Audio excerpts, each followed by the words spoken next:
This is how split push wins games. So Baron is coming up soon, and if I can somehow push up to the inhibitor tower before my team gets wiped out without me, we might win this game. Because right now we're losing, and we have a worse team fighting comp. So the only way I can win this game is if my team listens to my calls as I split push. And they do. So I spam ping them not to fight. Not yet. Because soon I will be at their inhib, and I'm stronger than any one single player on their team because of one single item, Hullbreaker, which gives bonus tankiness as long as I'm not near any teammate, so it's important I stay solo. I've been stronger than this Scion all game, so they will need to send multiple defenders to stop me, and that is when my team can win the fight or take Baron, and it worked. Right now I'm at the inhibitor tower with Hullbreaker, so they desperately sent 3 players to me, leaving my team with the numbers advantage on the other side. Because I pulled 3 enemies all the way across the map, my team can take Baron for free before Lee Sin can get there.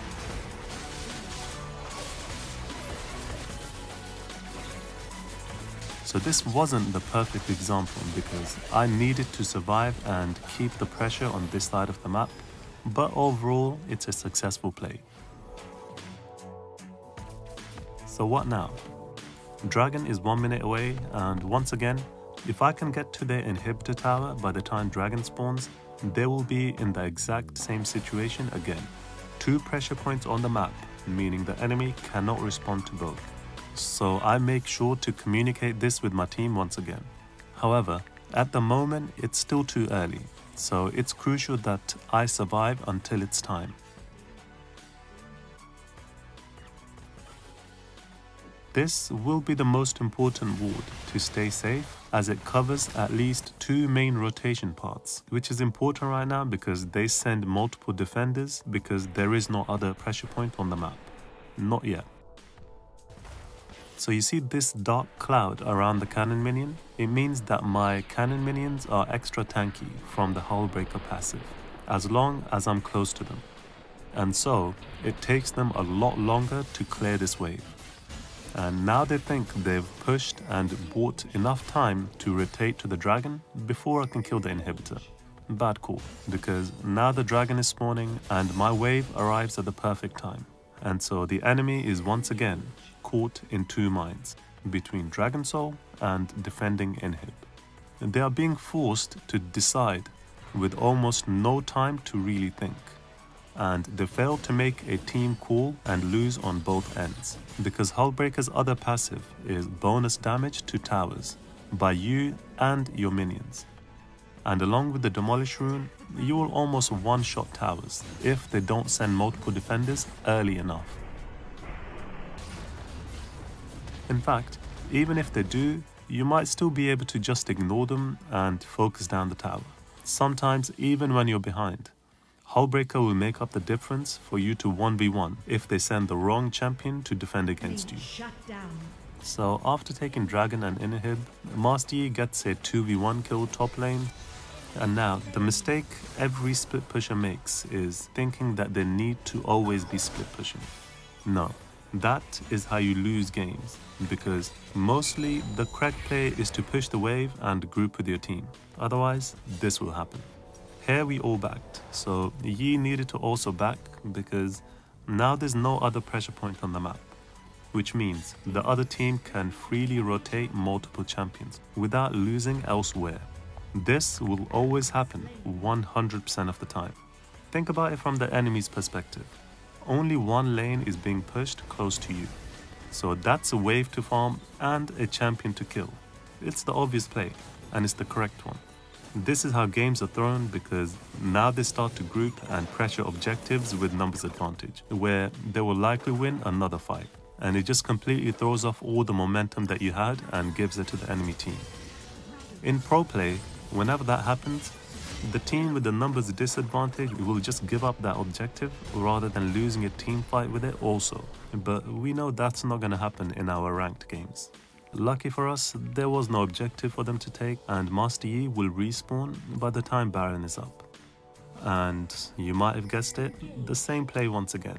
It's still too early, so I tell my team to just ward around Baron, but this time, however, they don't listen.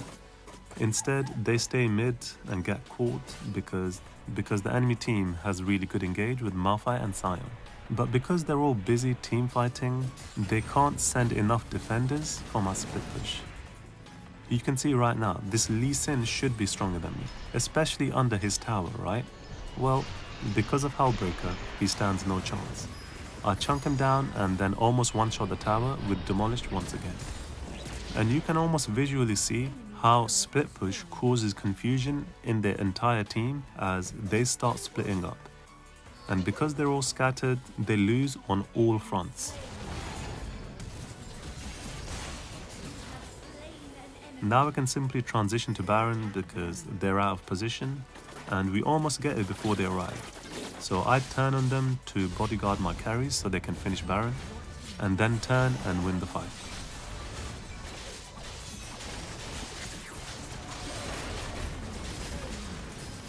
Here I stay away from Lee until backup arrives and then turn on him with my support.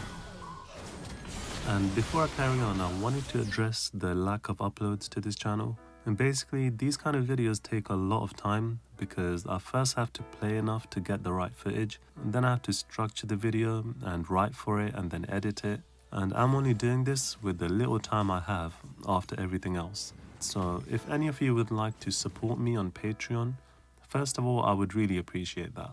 And it will also allow me to take some time off other jobs to make more videos. And in return, what I'll do is I'll upload full gameplay videos with mini written guides. So the link for that will be in the description.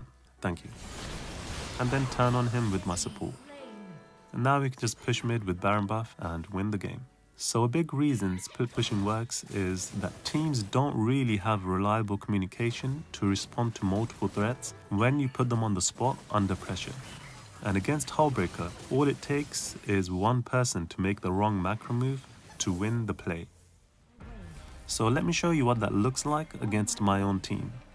This split pushing Sion will be at our inhibitor tower by the time Dragon spawns, and our AD carry goes to defend against him, which I know is a bad idea because he's not strong enough to defend against Hullbreaker Sion.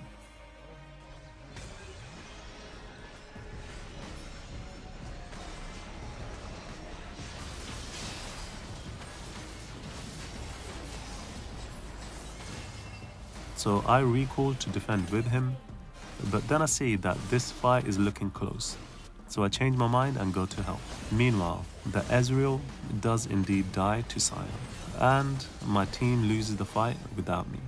I manage to get a kill and try backing, but they make the right play by stopping my recall, and so the Sion makes short work of our Nexus. The point here is that in pressure situations such as these, at least one player will make the wrong choice. And this time it was me and my AD carry. So we lost a game that we were winning. So if they don't send multiple defenders or a champion with really high damage, then Hullbreaker gives you and your minions enough tankiness to sometimes just ignore the champion and focus down the tower.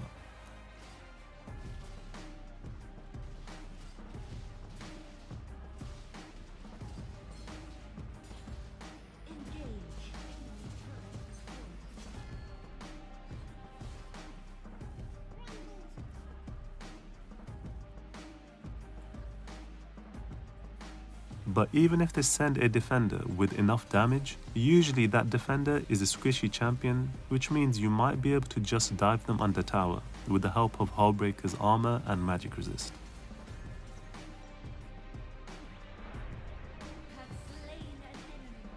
When there's no other pressure point on the map, they will lose nothing by rotating to the split pusher, especially when they don't really have anywhere else to go. The best you can do in these situations is clear the wave and back off ASAP for something else, and that will just waste their time. In these situations, it's important that you do not wait until you see them rotating to you, because usually that will be too late and they'll catch up to you.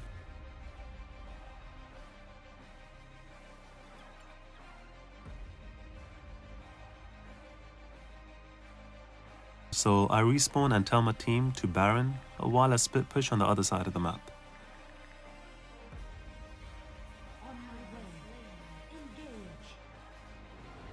Here I thought they made it out, so I keep pushing, but looks like they tried to fight back and died.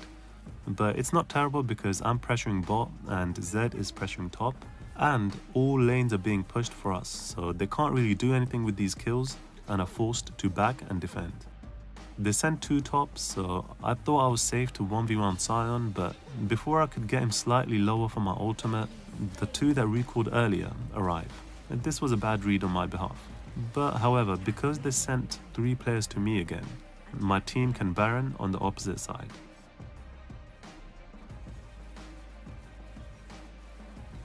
And now with Baron, they push mid inhib while I split top. Which wasn't a great idea by me because Sion rotates before me and we almost lost the fight because of it. Enemy turret destroyed.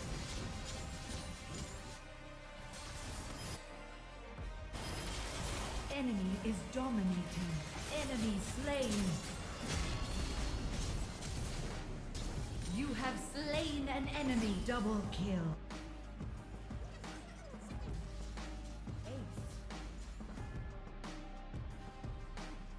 And here again, thanks to Hullbreaker, I can tank and take the tower in no time. But then I get overconfident and try killing Misfortune, who was actually more fed than I realized, and I had no flash and ultimate, and I'm sitting on 4k gold. So that was another bad read on my behalf.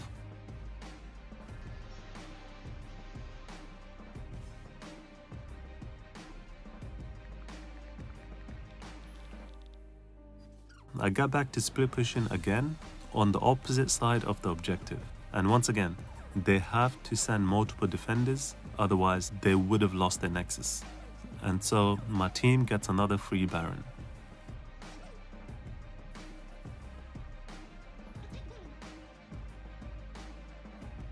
Ally slain.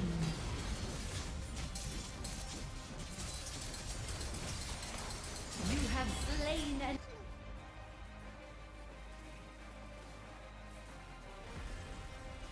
But again, this wasn't an ideal play because I did not need to die for this.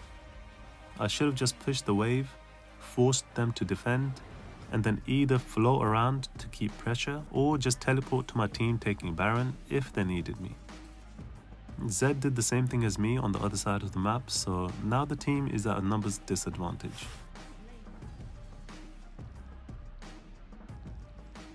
I tell my team the next play again, but they stayed overextended 3 versus 5 and obviously get engaged on.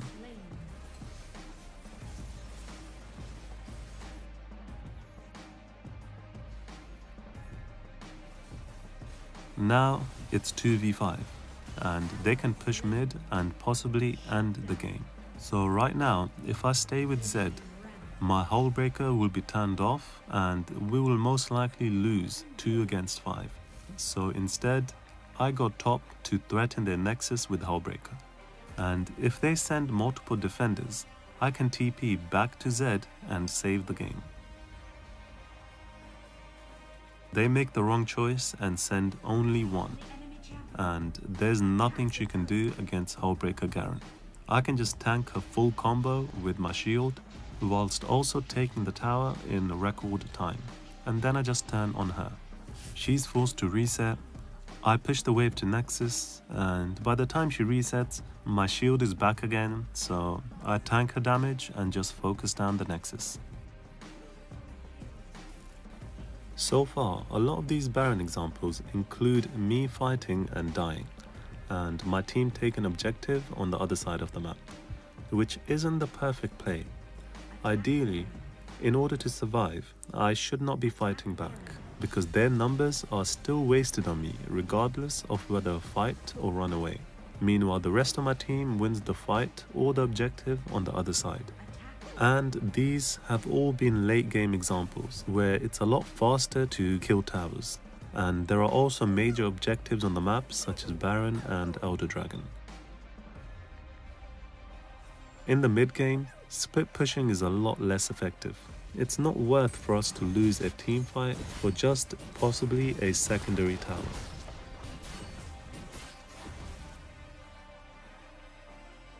So split pushing can still work in other ways, but first you need to ward the angles you think they will come from. And they will come, always. The most predictable play is teams rushing to whichever lane is pushed towards them the most. So you don't even really need wards to know a team collapse is coming. But still, it does help to know exactly when and where. So all you need to do is back off and waste their time. Then ping the rest of your team to push other lanes, or you can rotate first to a fight for a numbers advantage. That is by far the best move in the mid game, by the way. But this is a split push video, so we'll stay on that topic. So I waste their time and go right back to pushing to bait them into coming back for some more time waste. Now I will show you the biggest problem with split pushing. So like I've shown, the enemy team can easily be put in an impossible situation because they won't know how to play against a good split pusher. However, your own team will also not know how to play with a split pusher. So when you successfully force the enemy team to your lane and waste their time, it should give the rest of your team a map-wide numbers advantage to do whatever they want. It can be anything. They can push towers, they can fight with a numbers advantage, or at the very least, if they're behind, now they are safe to farm waves and the jungle. But instead, this is what will often happen. They will rotate to help you. Now of course, they have the best intention in mind. They just want to help a brother out. But the problem is, if your team is behind, taking a fair fight is exactly what you don't want. And to make things worse, when a team member comes close enough to you, it will turn off your Hullbreaker passive, making you a lot weaker. And because my jungler came to me, we lose the dragon. I also made a mistake by trying to help him, so I'm not guilt-free, but I'm just showing you an example of why split push will not work with such teams. Here's one example. I'm helping my team with Herald when a team fight erupts. They stupidly waste everything on our supports, so we easily clean them up. We turn back to Herald, and the dragon is next. And I know the enemy team will want to rush dragon after respawning. But because bot is in perfect position for me to push up before they can all get there, if the enemy team all go dragon, I can possibly get inhibitor tower. If they send one defender, I can get at least one tower with Hullbreaker. If they send two, then I back off and my team gets a free dragon.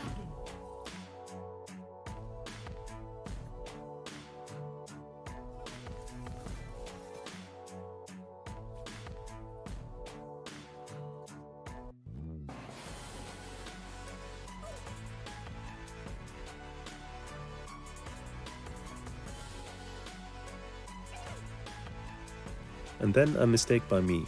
Even though I see them coming, I don't back off in time. My jungler also makes the mistake of coming to me and turning off my Hullbreaker.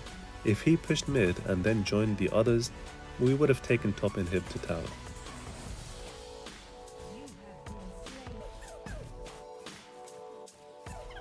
My mistake was not positioning safe enough, and also I should have gone back to buy a whole item and then teleported to my team. But anyway, we won that game because we were so far ahead, and because our AP Amumu can do this. Triple kill. Quadra kill. Enemy. Pentakill. Another reason split pushing won't work most of the time is because there will almost always be fights all around the map. And if you're not there, the rest of your team will most likely lose those fights. Now that would be fine if you were in a threatening position close to their nexus, because that will cause the enemy team to panic and start recalling, or just send one defender who you can just kill and keep going. But if you're nowhere near their inhibitor tower, then that is when the games are usually lost, because your team will have already lost the fight by the time you get to that threatening position. And then the other team can just send enough defenders and lose nothing for it on the other side, because your team is already dead. This is why you cannot just tunnel vision on split pushing all the time. If the right window isn't there, then you must not split. Like here, I planned on splitting, so I tell my team, but the situation changed.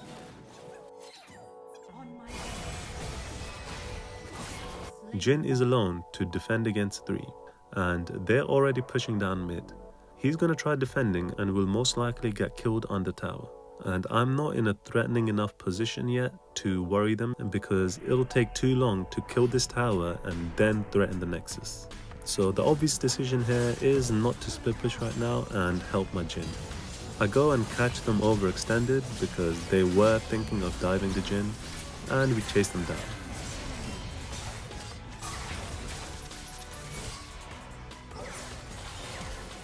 Now it's a free Baron 5 vs 2, and with Baron buff, split pushing with Hullbreaker is just impossible to defend.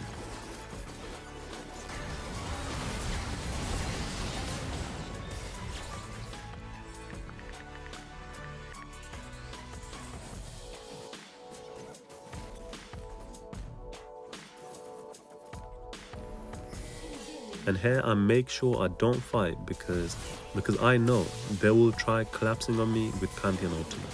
So I back off, and just before he lands, I activate my shield to block his stun.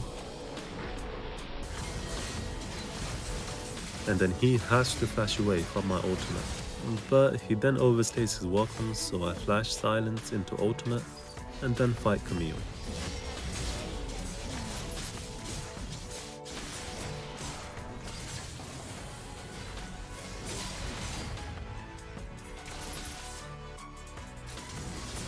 So now with Baron buff and my team already pushing other lanes, we easily push up and end the game. So I made the same mistake of making the video too long, so again I'm gonna have to split it into 2 parts. I still need to cover how you can get strong enough in order to 1v1, recognizing the random opportunities you will get in game to split push, how to use teleport for split pushing, and how and when you should split push to then rotate to your team to win a fight. Thank you for watching and good luck.